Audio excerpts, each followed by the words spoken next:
So one of the most convincing factor in all those reasons that I gave her for being taken to yet another school was that I would go back to Form 3 instead of continuing with Form 4, and I'll pass, I promise. And she was okay with that.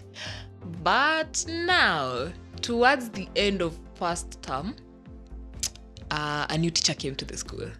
This new guy has come. He's talking my language in terms of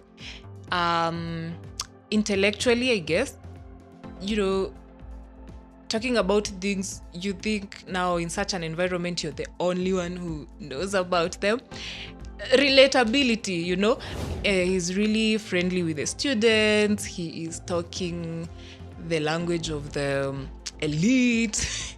It was all very tempting, if I can say that, for me especially, because it had been long before I had talked about musicians like, I don't know, Kanye West or something, stuff like that. Just things, really. In this whole story, it's not like I'm a saint, to be honest. But then again, do not forget that I am 17. Barely 17 even. And I want to go back to that story, to that part I said earlier, that people are saying some teenagers are going to throw themselves at you, and yes, of course they will. These are people who are growing, their emotions are developing, they do not even know right from left, they just think sex, and the back stands with you because you're the adults. Kuna mwenye niliona akisema sasa umeharibia mtu kazi, and then alafu yeye mwenyewe alishajaribia before, like in advance, when he was doing what he was doing, very aware. School administration also has a very huge role to play in these kind of situations. Also, the other teachers, female or male, I've seen people castigating female teachers more because walimu hujua, wao wanajua what is happening, probably through rumors or just they really know.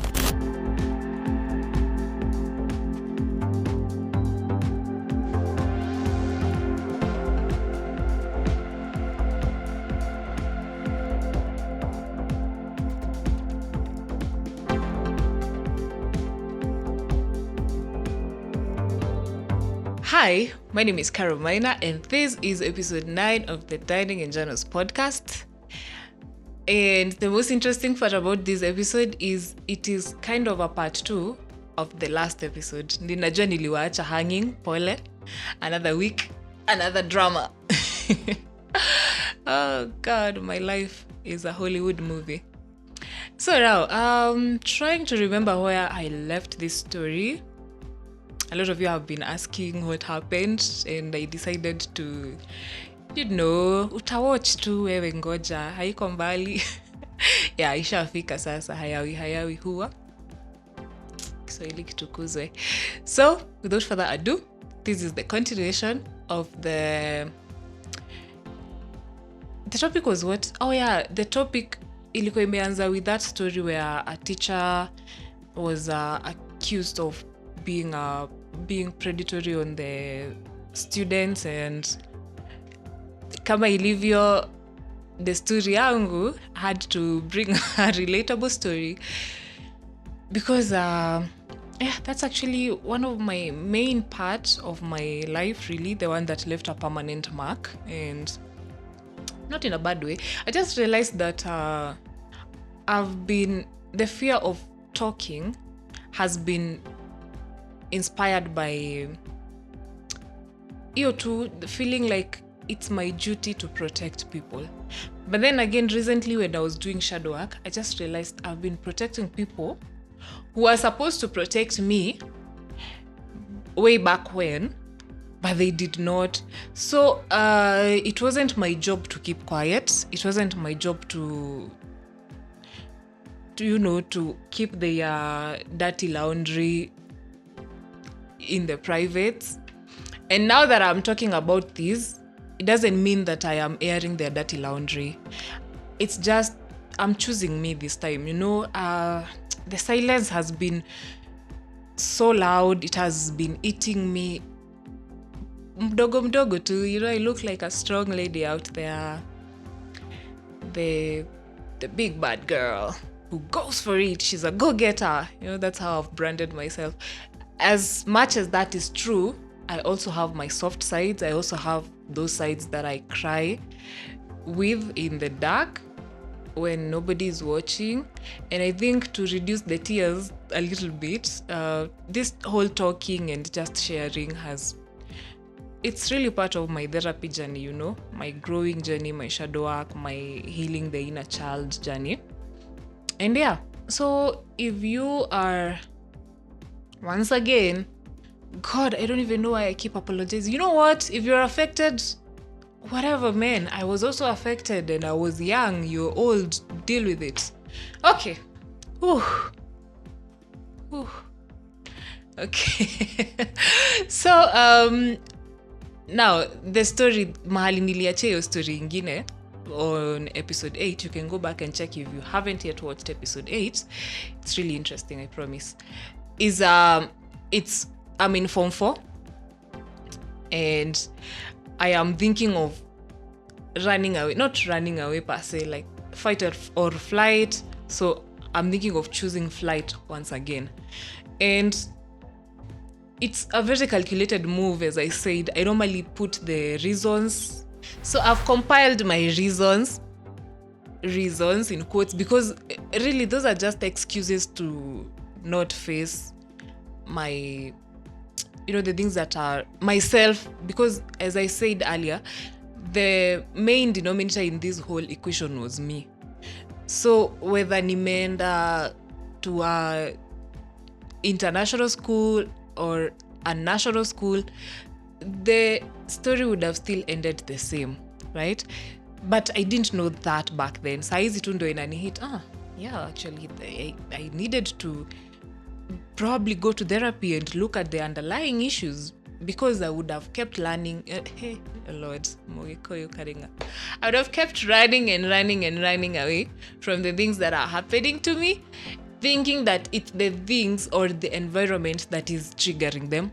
Well, the whole time it was me, the whole unhealed child has become a teenager, and it gets worse because you're already battling with a lot of emotions and a lot of new things. Now, if you combine that with the traumas from childhood, you just pile them up there. But you're going to find yourself in these kind of things that I found myself in. So anyways, I'm in Form 3 and I have, it's Form 3, yani nimemaliza Form 3 ndiko nilianzia huko in the new school, Form 3 second term. Nishamaliza Form 3, we are in Form 4. I'm thinking now, I've already confused. You see, even the words are bringing themselves out. I've already convinced my mom to think that what I need now is another new school that is a boarding school, because this day school is not working for me. As you can see, I've been failing once again, and it's because of the journey.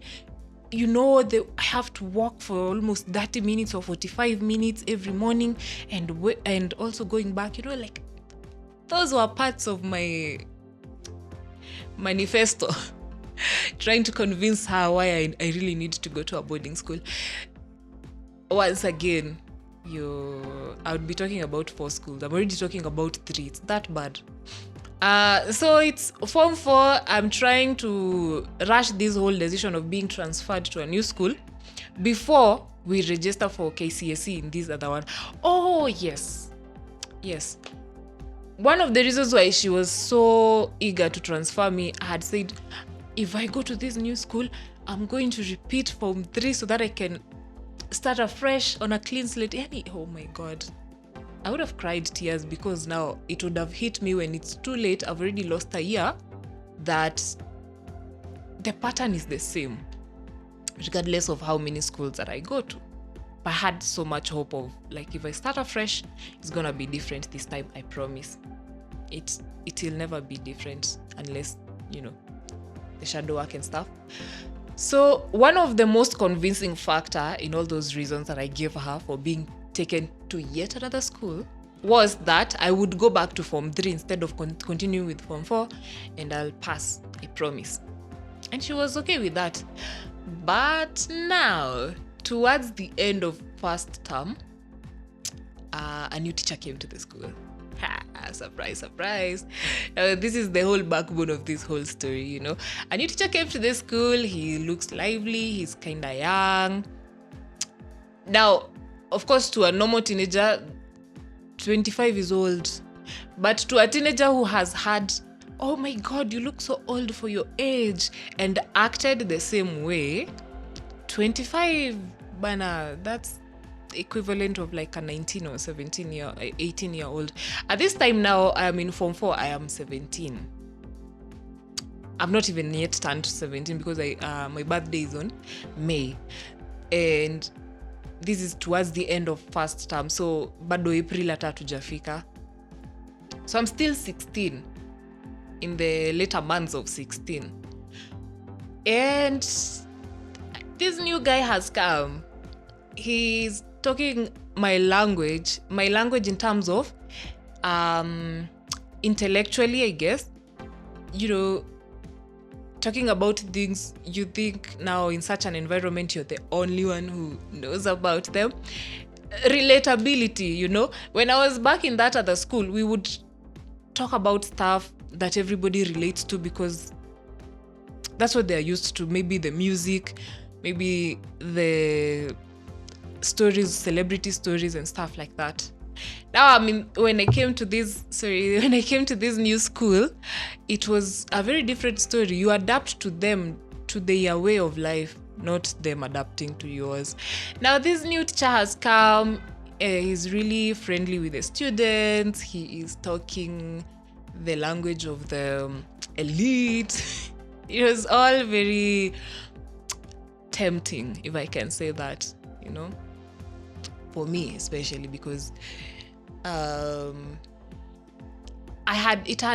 it had been long before I had talked about musicians like, I don't know, Kanye West or something, stuff like that. Things wewe. So now, to make matters worse, you know, I'm commuting to and fro 30 to 45 minutes both ways.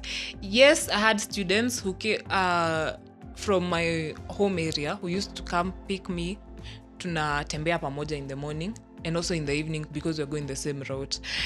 Now this new guy comes and he's walking with us. Probably I think he was like internship ama tu ile job ya kushikilia before they get a new job or absorbed to the TSC, I don't know. So they are working together with the students and it was all good, very relatable. He's talking the students' language, like, munafaa kwenda sijui where, and this guy and that girl sijui should do what, as in like matchmaking. And just this, I remember this one time tukiwa parade, because now it's a day school, people are carrying phones to the school and stuff like that, and the issue of the phones was very strict. A lot of students have been sent home. A lot of phones had been crashed or confiscated by the deputy. And then now this student tuko kwa parade ya kwenda home, and there are teachers in front of us there. The student's phone rang. We didn't know if it was a he or a she. And to cover the tracks, this teacher steps forward and pretends it's his phone that's ringing. So, I mean, you can get the level of friendliness that was there at the time with the student department and this now teacher. I'm seeing him a lot during, especially in the evenings when we are working home. We are talking relatable topics and all that. And I don't know if there was some messing around with other students. I think there was.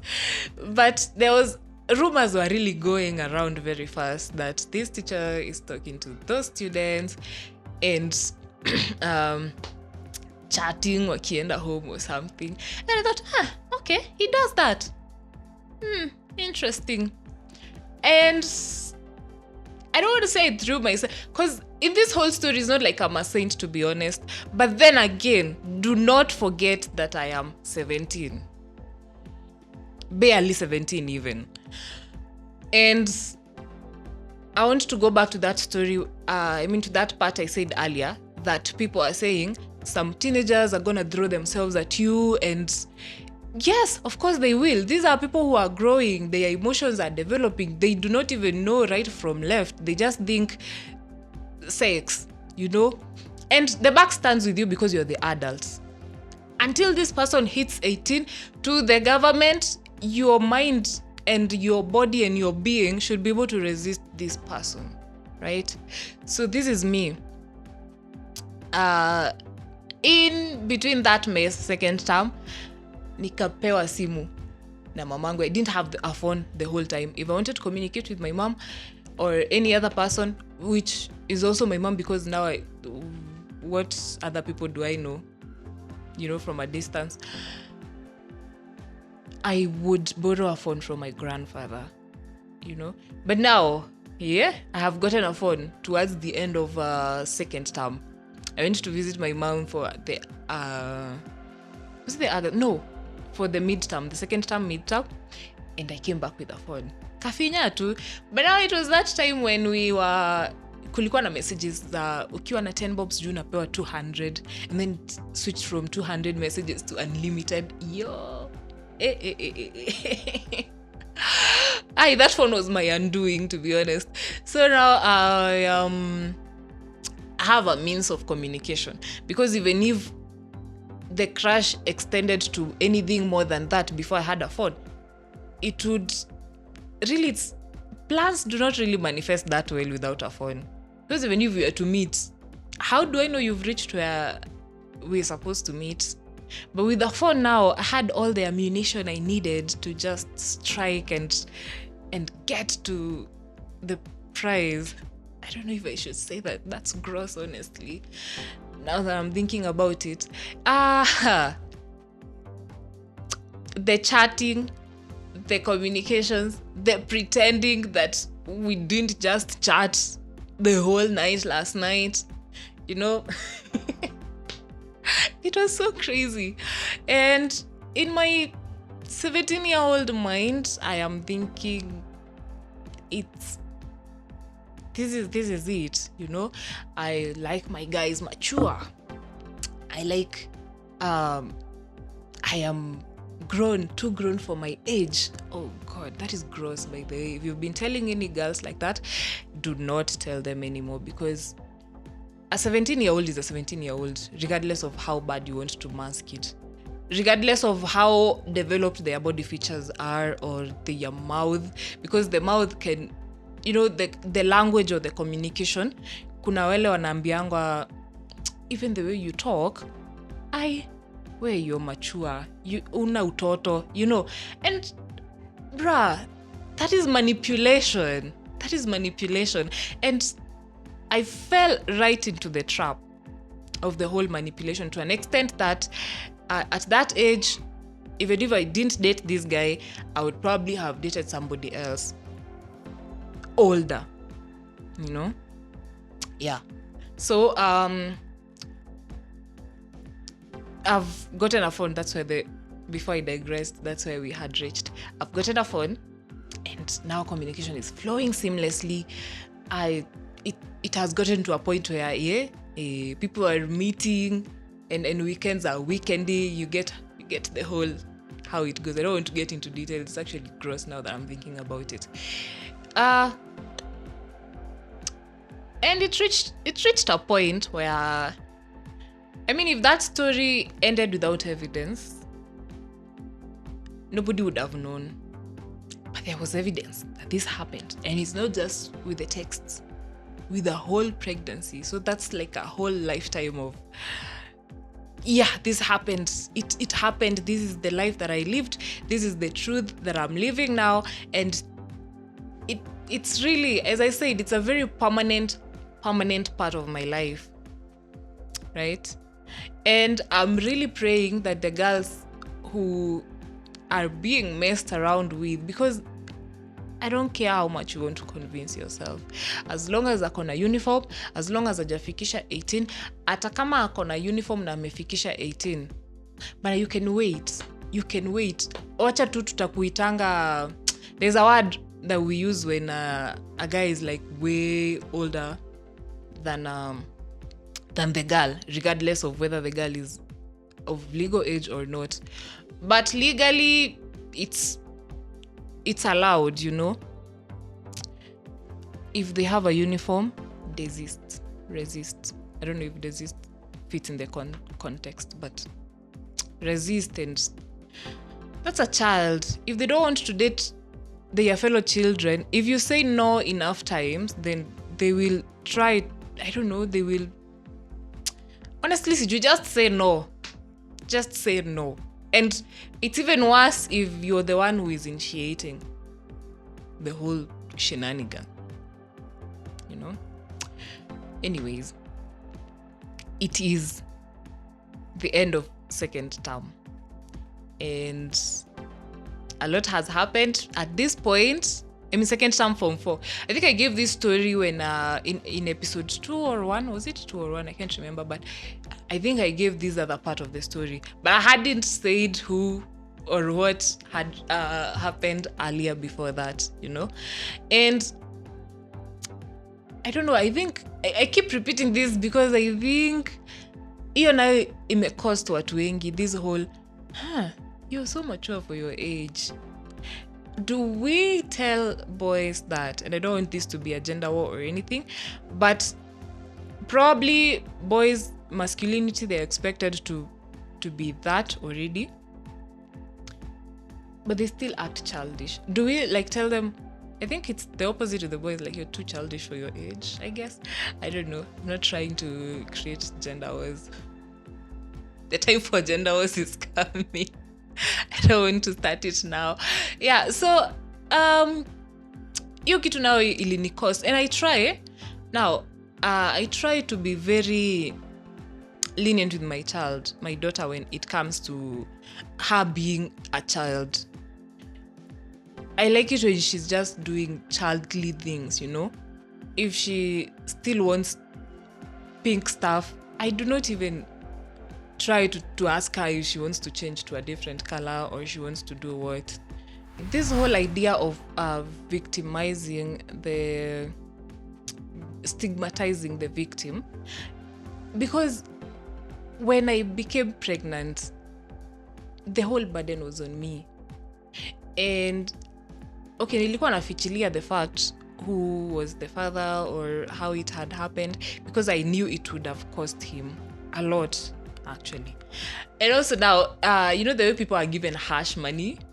My hash, whatever was, you just get a child so that we can become a family.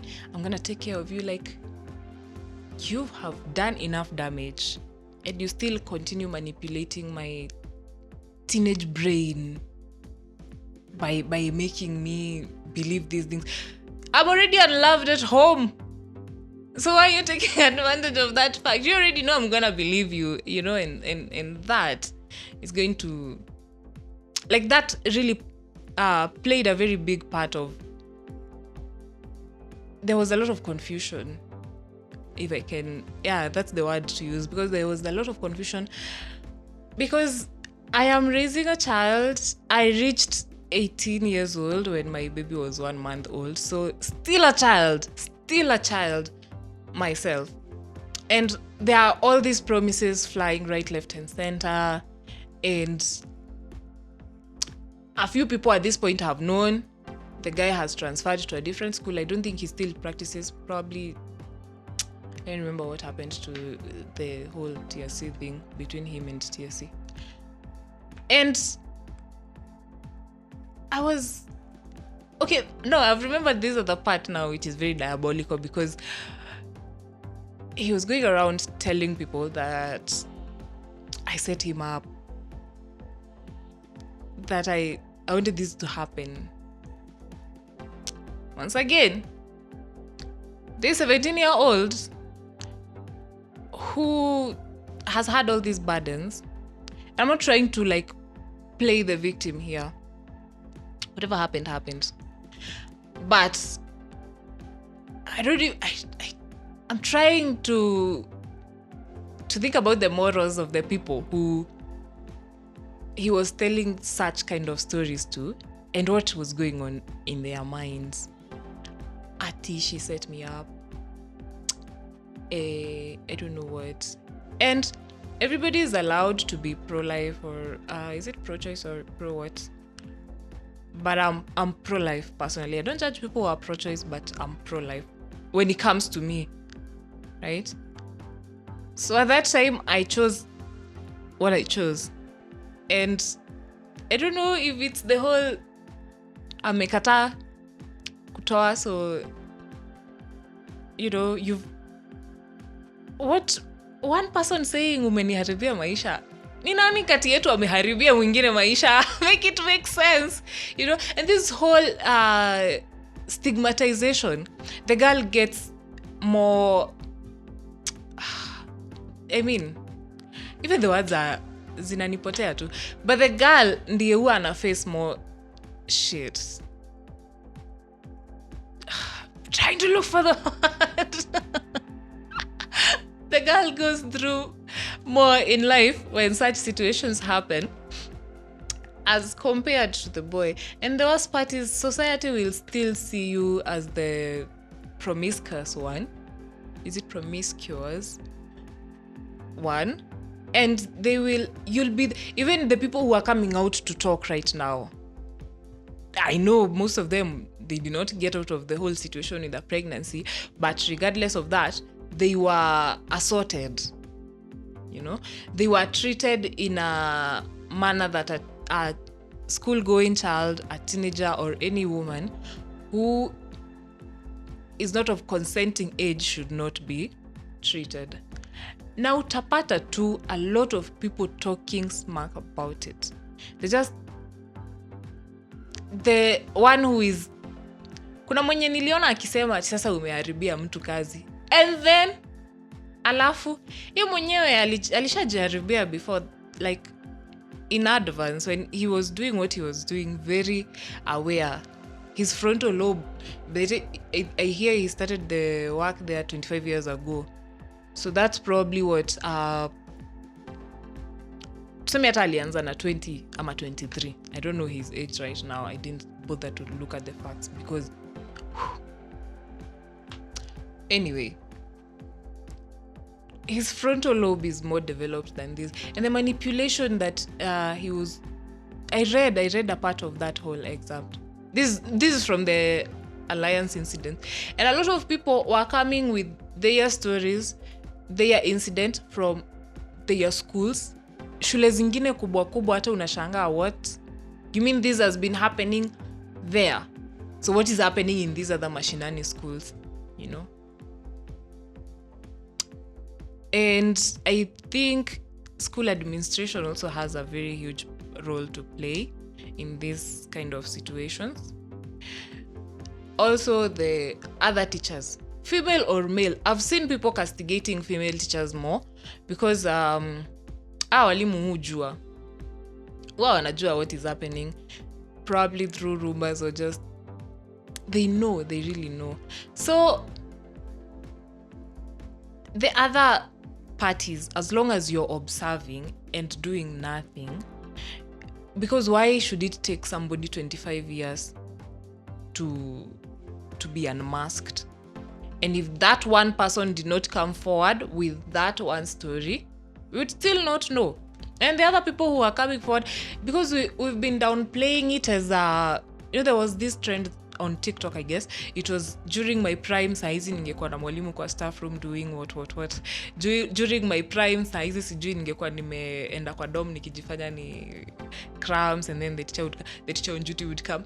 There was such a trend, and I don't know, there was a lot of I can say not pain. They probably don't know even it was they were being defiled or assaulted, because now if it's a child, it's defiled. So yeah, a lot of people know that this is happening, And it doesn't have to take another 25 years. If you have a story, come forward, talk about it, be open about it,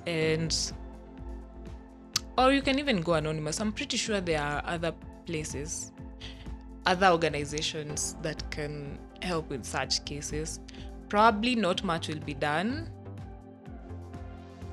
I don't know, but I mean, you told your story, and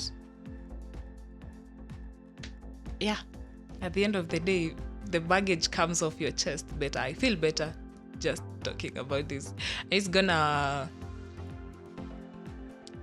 create some tension somewhere, but it is what it is. As I said, I am done protecting people who are supposed to protect me when they were supposed to protect me, and they did not. This episode is utterly short.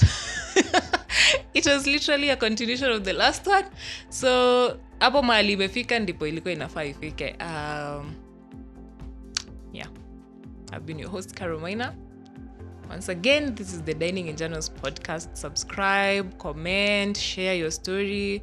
You can inbox in the DMs, and we'll see how this goes.